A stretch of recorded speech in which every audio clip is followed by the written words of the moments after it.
I wanted to know your take on, you dealt with a case that was regarding the end-to-end encryption of WhatsApp, the WhatsApp end-to-end encryption. And it was said that the state is not interested in linking Aadhaar to social media accounts for authentication purposes. But at the same time, the state also wants some semblance of traceability that can aid it in investigating crimes. So I wanted to know from both of you that, do you think that traceability is technologically possible on an end-to-end encrypted platform? See, as far as technology is concerned, I think it is possible to trace. Because if we can advance so much, it is possible. But then it is a question of whether we want to do it and what purpose it will serve. Balaji, you can take it. See, in law, all the service providers are required to provide traceability. This is the mandate of Indian law. So let's be clear about what the legal requirement is. In so far as the applicability is concerned, let me just give you an instant. There was this girl in Tamil Nadu. One fine day on her Facebook posts, her nude pictures appeared. She kept denying that it is not her. The FIR was lodged. Police wrote to Facebook. All they wanted was the IP address from which these photographs were uploaded. Initially, Facebook completely stonewalled the issue. They called it an issue of privacy. I, for one, can't understand what is this issue of privacy in this. There is no issue of privacy. By which time, the girl was frustrated and she committed suicide. Please understand the consequence. Then, Facebook finally relented and provided the details. It was found, it was her neighbor, boy, who had uploaded these pictures by morphing her face with somebody else's. And the result of which was very tragic.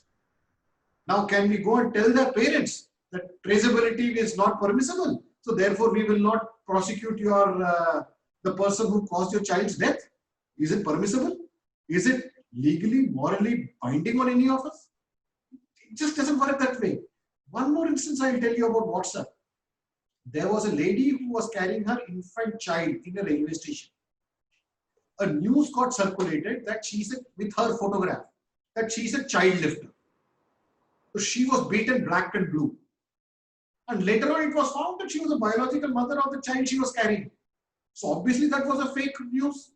Who spread it? Are we not to know who did it and why it happened? It was these instances which crystallized the state's stand in saying what it said. And it was quite, I mean, the issue is still at large, it has to be decided. But an IIT professor, as Lakshmi put it, an IIT professor is on record to say traceability is possible and it should be put in place. Now, most of you may not know, or most of you will know, in UAE, WhatsApp calls are not allowed because they don't comply to their laws. So, the government of the day has said, please, you will not use our calls. You will not use that facility of. So today, WhatsApp is not able to you can't use a WhatsApp call to UAE. You have to use a regular phone. Regular phone. So you want that kind of a system, or the system of a democratic system where people will conform to our laws and these systems can operate. The social media companies can't be heard to say that traceability is not possible. Whatever data we mine is for our commercial use, it is not for anybody else. So I guess they should work on this part of the law when it comes to Indian judiciary. Now, I'm sure when you deal with cases or when you read some articles, sections of any law, you may feel that I wish there was a law like this which existed, or I wish that this law, instead of being like this, should have been like, a bit different. So have you ever got a thought of introducing a new law or changing any existing law? See, my take on this would be, I think there are enough laws in the country. If you just go through the laws, I think there are 35,000 plus laws which are there. So it's a question of implementation and consolidation is what is required. Because when the Modi government came, they went across reducing the number of laws that we have. So I don't think we need more laws. It is just effective implementation is what we need. So what is your take? Every law would require, at some stage or the other, an improvement or an amendment. That is going to be given because our society is changing. Our requirements are changing. At some point of time, when the Evidence Act was enacted, nobody thought there is going to be an electronic world. Today, lot of work happens on the electronic world. Banking transaction was always paper-based. Today, it is electronic-based. I don't think, Lakshmi can tell us that we hardly write a check now. Everything is happening through on the e-transfers, and that's how the whole, the requirements of the world have changed, or the dynamics of the world have changed. So the law will keep changing. You cannot put your finger and say, yes, this is the law and this is how it's going to be. It's going to be carved in stone forever. Nothing gets carved in stone forever. It has to be rewritten at some point of time. So there will always, to that extent, an improvement or the amendment which will come in. So you want to say that as the generation keeps changing, as there is a development, the laws have to be amended according to the time. Yes. Prior to 1956, there was no divorce in the Hindu community. So if two people are estranged, they just live estranged. The legal status never changes. A Hindu male could marry any number of times. All that changed with 1956, where divorce at that point of time people would have been aghast that there is a law made providing for divorce, coming from the point of view of sacrament. But today, it is an accepted system. We are talking of introducing a further law in the Hindu Marriage Act saying that divorce on irreconcilable differences. Irretrievable differences. So you are, introducing that law from a fault. So just imagine it's going to be a huge jump in terms of adjudication. The Hindu Marriage Act or the divorce happens on fault grounds. X party has committed fault, therefore Y will get divorce. We are moving away from that and getting into a completely different jurisdiction where you may be right, you may be wrong, I don't want to live with you, let's have a divorce. So the requirements have changed, therefore the law is also, people are debating. Today there is a concept of marital rape, which was, which was completely outside the scope of, so as the society changes, requirement changes, things will change. And I guess the best example, like you said, so the Hindu law and all, I also feel somewhere even the IT Act is changing with the development of the technology, the way it's coming up, the way it's growing. And like you said, some marital rape. I guess the Indian judiciary has to also work on that, because how to, come to a conclusion regarding that is not yet been written anywhere. It's not in the constitution. So that's there. So I'm sure, because both of you are practicing advocates, there have been a lot of students who you would be dealing with on day-to-day basis. So I wanted to know that, ma'am, what do you think about the moot court culture that's being practiced in colleges? Do you feel that it's an important culture, or do you feel that there should be some other competition, some other way as well to enhance a student's presenting skills, or to enhance a student and make them an all-rounder? I feel moot courts are an important part of the curriculum. They help you to actually articulate the cases, articulate and how to present a case. And plus, they also help a student to build confidence of speaking in public. What I feel is lacking is in the law schools, which is there, is the emphasis on drafting. I think I was checking with Harshini yesterday as to what kind of drafting, how many subjects you have of drafting. Because when I got into the office, I found that the drafting practice is not very good, because hardly with 2 or 3 months of a semester, you are not able to draft all kinds of petitions. So I think that is more important. That should be given more importance. So, because Yes, it was a common question because you've been practicing since so long and you're a very senior advocate who has dealt with so many students, colleges, so many people. What is your take on this? When I did law, it was a very easy thing to do. Attendance was not compulsory. I'm sure most of you are very upset hearing this. I hear from Lakshmi and everybody else that attendance is very important for them. When I attended, you didn't have to attend law colleges. You could be anywhere. It was more working in courts or being everywhere other than the classroom. So that's how the education was back then.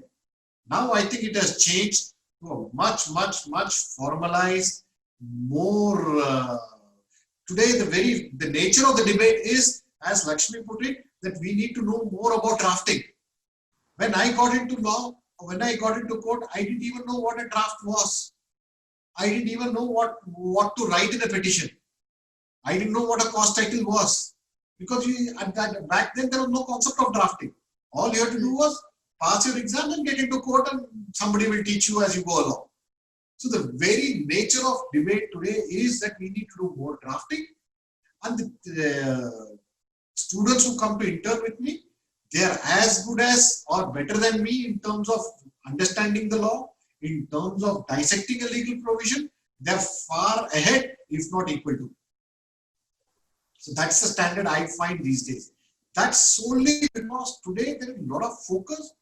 The education system has refined itself to a level where legal studies is elevated to an engineering or a... Actually, the 5-year course came up because of this. Because it was to give equal importance, just like any other professional degree, like say an engineering or a medicine degree. That's why this 5-year course came up. Earlier, it was just a 3-year course after graduation, and anybody could do it. No, I personally also completely agree with Lakshmi ma'am actually that as a lawyer it's very important to be thorough with two things. That's one is your speaking skills, your soft skills, and second is your drafting. So two very important things. So I wanted to know, do you feel like with moot court the colleges, the institutions should also focus on other competitions like maybe the client counseling competition or some other basic competitions like drafting or anything? I have been exposed to moot courts. Of course, I only came to know through Harshini because these competitions are more in the 5-year courses, not so much in the 3-year courses which is there. But of course, for a 5-year-old, since you are joining college after 12, I think exposure to different kinds would definitely give you an advantage. So, see, I am told in UK, when you join a law firm, you don't get to sit in your desk immediately. For 6 months, you are sent to a grooming school who will tell you how to tuck in your shirt and how to tie a knot to your tie. Okay, and then you are sent to a person who will teach you creative writing. This will tell you how to draft letters, how to express yourself. It is after about 6 to 8 months where the firm invests a lot of money, they pay salaries to these interns, they look after their training, they end up coming to the office. So there's a huge path to be traveled from law school to the desk. And from desk to court hall takes them another 3-4 years before they get a first glimpse of how the court hall is. So that way, I think it's a huge pipeline they have set up the way it works. I'm sure in India also it's happening, but I am very confident the generation which is coming is far more equipped and better equipped than all of us. So, sir, now that you're the Additional Advocate General, do you feel that everything has changed or something has changed? There's some difference in how you were and how you are like as an advocate in your professional life? Oh yes, I tell you, when I was a private lawyer, an increment of watchman cases of only 500 rupees. So what can be a big issue in this? And you're fighting a state, all they have to give him is 500 rupees. Why are they, But when you have crossed over to the other side, you realize there's not only one watchman. There's going to be hundreds of thousands of petitions like this. It is not the question of 500 rupees. It's going to be an annual outlay of 5 crore rupees. Moment it's an annual outlay of 5 crore rupees, all the departments have to be consulted. There has to be a committee formed. That will have to go to the legislature. A tabling of this expense has to happen.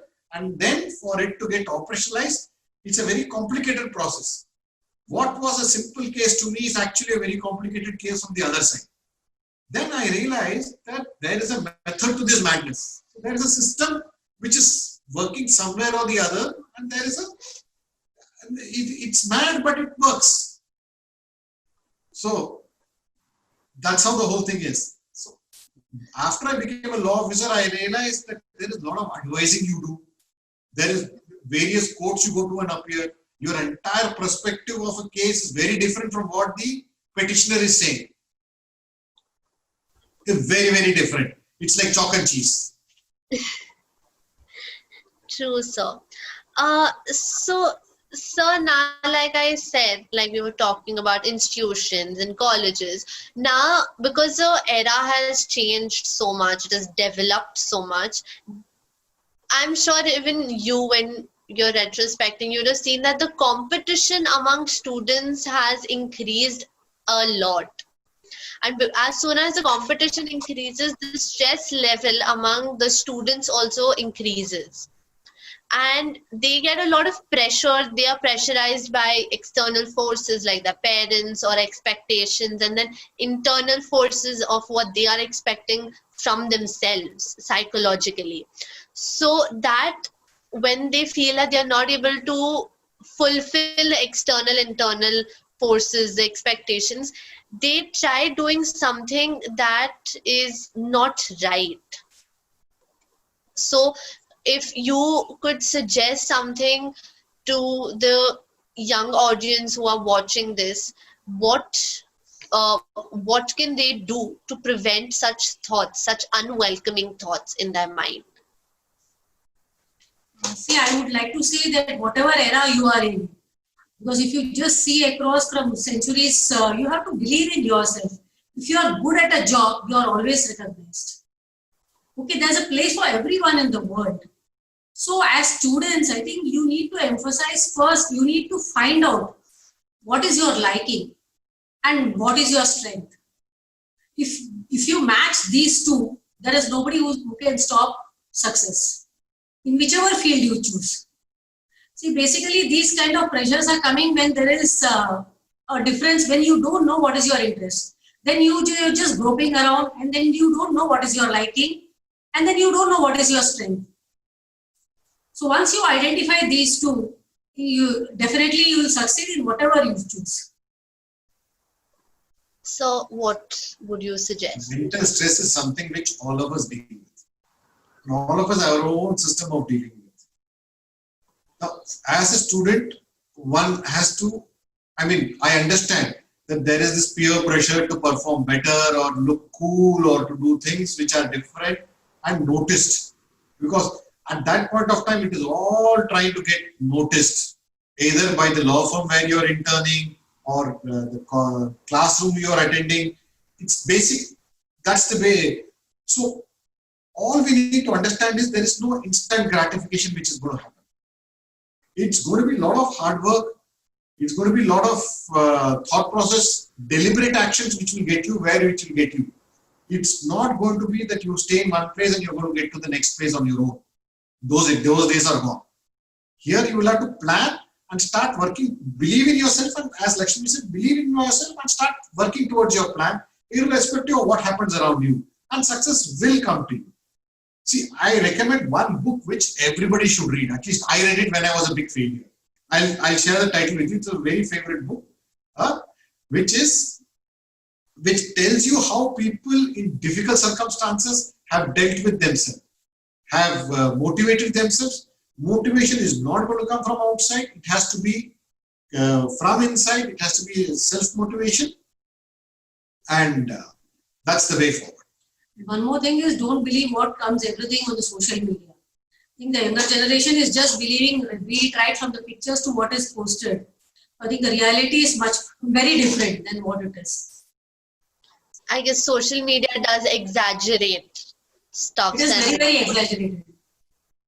And I guess every young audience who are watching, they should have a lot of strong willpower to and patience to be in this field of advocacy.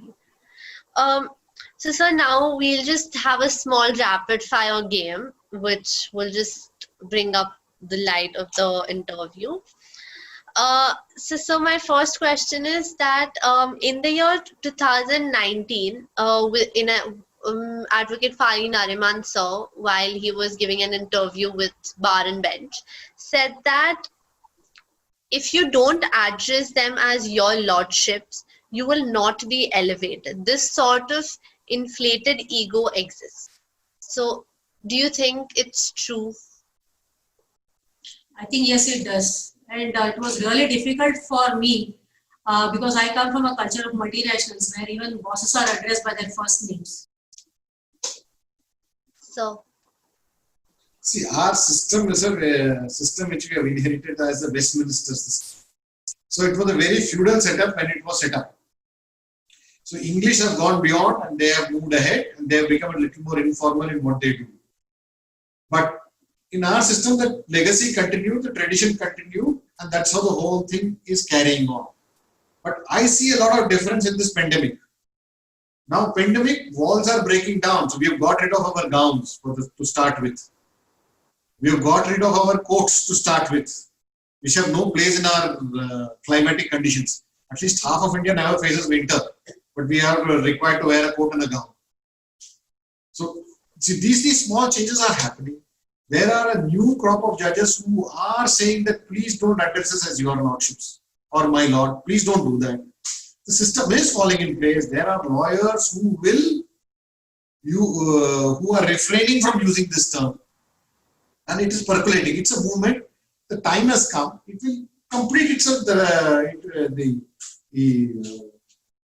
addressing of the honorific addressing of judges is going to come to an end at some point of time. You know, the Bar Council has passed resolutions to that effect. So it's going to happen one day or the other. The day is not far. So it is going to come to an end at some point of time.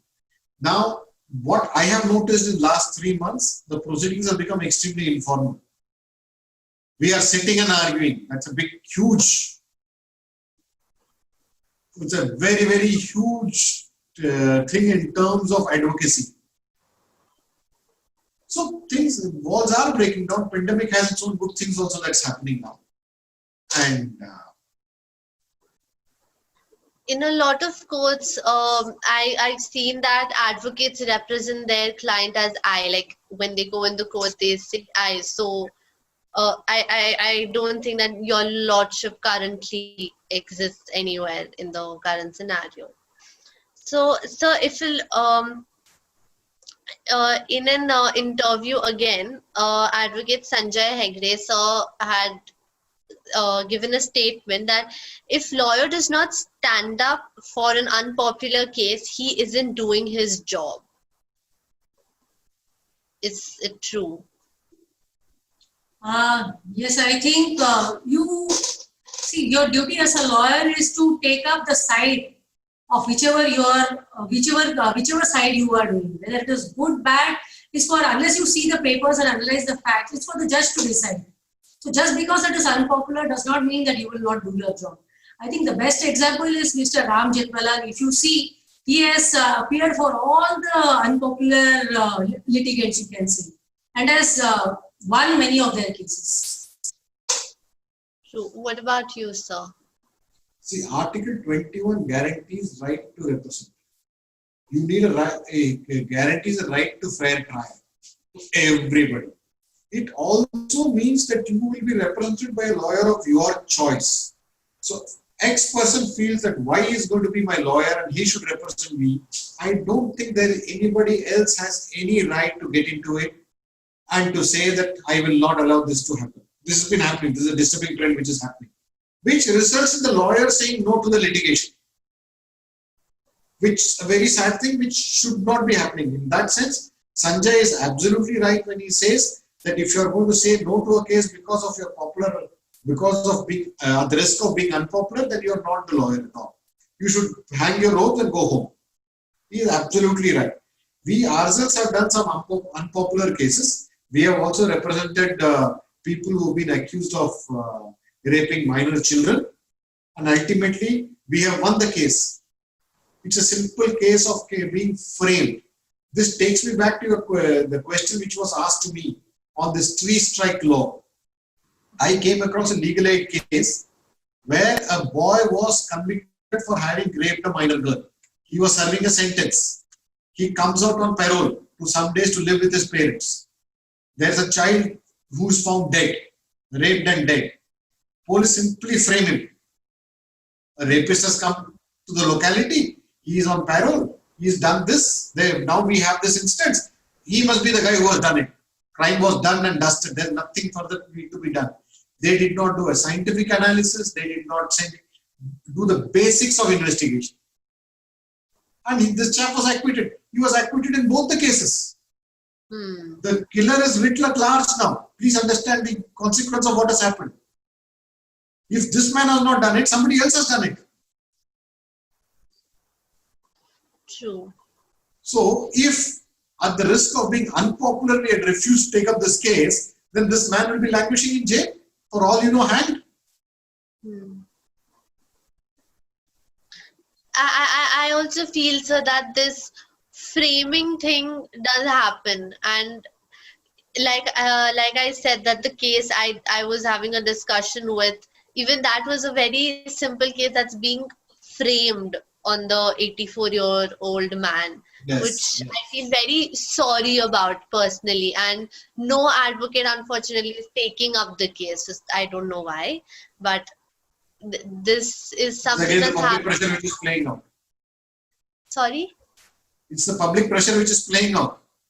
Yes, sir. I guess the public has a lot to do in any profession. It's all the media, the public. They play a very major role in any kind of profession, I feel. But you need to understand, suppose you are not a specialist in criminal law, and a criminal law case comes to you, you are well within your right to say, boss, I am not confident of handling this. I don't want to handle this because I don't have the wherewithal. Not everybody practices criminal law. Not everybody practices taxation law. Suppose a company wants X to represent on taxation, and that gentleman has not even filled up his own income tax forms. What justice he is going to do to the case? So he is well within his rights to say that this is not my area of specialization. So the one important caveat in all this would be having basic knowledge and the requisite experience to conduct the case. If you have that, you have no business refusing anybody who comes to you seeking justice. Right. So I feel that advocates, a group of advocates, this group plays a very major role in making a new India, in developing the country, the judiciary. Have you felt that because of few advocates, Indian judiciary is not coming at its top where it could, succeed, it could become a better platform? It's not being able to because of few advocates.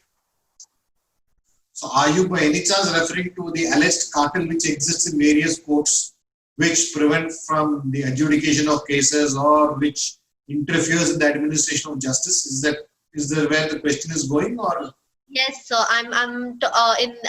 by this question I meant that few hurdles that the advocates cause unintentionally. If I can rephrase your question, it is like if an association of dominant lawyers call a strike and prevent functioning of the court and ensure that no bail matters are heard that day, everybody who's come goes back unheard. Is that what you're referring to? Almost that. I'm just trying to say that now advocates play a very important role in the making of New India, and due to few advocates who unintentionally cause some hurdles in the adjudication of few cases, while the judiciary is going to give its judgment, they may just file another case or a PIL or something which unintentionally causes a hurdle, a stop, a barrier. That's what I meant by. That's what you're underlying. Okay. And then you are saying, does it prevent the judiciary from rising to the top. From India being at a higher position, at a new India, has So that you need to emerged? understand 2 or 3 basic things to understand. There's an act called the Specific Relief Act. And there is one section which is often not read, which is that you cannot prevent a person from filing a case. You cannot prevent. The moment you do it, it will cost, it has its own serious repercussions. So those serious these are minor repercussions to what we will have if you prevent people from filing a case. There are enough legal propositions which prevent a same case being filed or adjudicated all over again, that is res judicata and all those principles of law. So you have basically 2 things emerge now. You cannot prevent a person from filing a case. If he ends up filing a case, then you will have to fight it and take it to its logical conclusion. And judiciary this is not the only challenge they face. They are facing huge amount of challenges in terms of everything they do is under public scrutiny today. That's where they are in. So this I don't think is any challenge for them. This is a very, at best I will call it a minor irritant. And who is to ultimately decide whether this case will cause hurdle or will not cause a hurdle? It's ultimately the judiciary which will have to take a call. You and I are not empowered to take that call. We are in the system, the way it is designed, only judges are entitled to take a call and none of us are. So a person may think that he has a very genuine case to oppose. And it is for the courts to decide. And once they decide, everybody accepts. So that would be my answer. And I think the judges are smart enough to know advocates who put hurdles. Yeah, I agree with you. They know how to overcome those. Because in these virtual courts which we see, there are a few advocates who just, for buying time, they say my internet connection is not good. So they say, no, we can perfectly see and hear you. So please go ahead.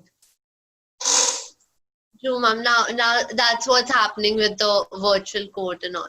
So, but now the judges are strong enough to say that. Otherwise, we pass an order against you. Right, so right, ma'am. So, coming to the end of this interview, I would want to know how has your experience been as advocates in the profession of litigation? How has your experience been dealing with courts and your professional life completely? See, I have enjoyed my life. There is not an iota of regret that why I became a lawyer. See, part of it comes from the support which you get at home, because the profession is very, very demanding. So if people at home support you, then your life becomes much easier. If people at home don't support you, then you will be miserable wherever you are, in whichever profession you are in. So in that sense, I'm very fortunate. Lakshmi is with me and she supports me unconditionally. She puts up with me getting out of the bed at 4 or 5 a.m. in the morning to read up a case, and she does the same when she is required to argue. So she also spends enough sleepless nights, so she understands the kind of pressure we go through. So to that extent, we are on the same page. Ma'am, what about you? How has your journey been? Journey has been good so far because one is the kind of flexibility that you get. Because I was in corporate, so you just have to report at 8:30 or 9 o'clock, whether you do anything during the day or not. So you have to just spend those 10-12 hours plus the additional commute which is there. So here you have an option of doing it from home at your timings, except the court timings which are there. And one thing which I would like to add is this VC hearings there's a lot of time saving in these VC hearings. Because when we go to courts and just wait for the matter, I think the time is not properly utilized. But because of these VC hearings, it is much, much, much better. So when you were pursuing law, what kind of difficulties did you have to face? What kind of hurdles did you have to face? Coming from a science and an engineering background, you have only one right answer for any particular question. But law is not like that. Especially when you read a judgment or when a case is presented, you will see that the contentions of both the sides are equally forceful. And it is very difficult to decide who is right. So it is actually the same facts which are interpreted in totally opposite ways. and both are absolutely convincing. Thus, there are actually no right or wrong answers, and it was still very difficult for me to digest when judgments are overturned by larger benches of judges. So, See, I had no such difficulty of, I anyway didn't come from a very scientific background. So for me, it was very easy. My family, my father, everybody, I come from a legal family, so they understood what's going to happen initially. So their unflinching support was there. Then after I married, of course, my wife is there. She carries more than half the burden of my troubles and sorrows. And life has been good. thank you so much. I guess we've covered everything and it's good to go.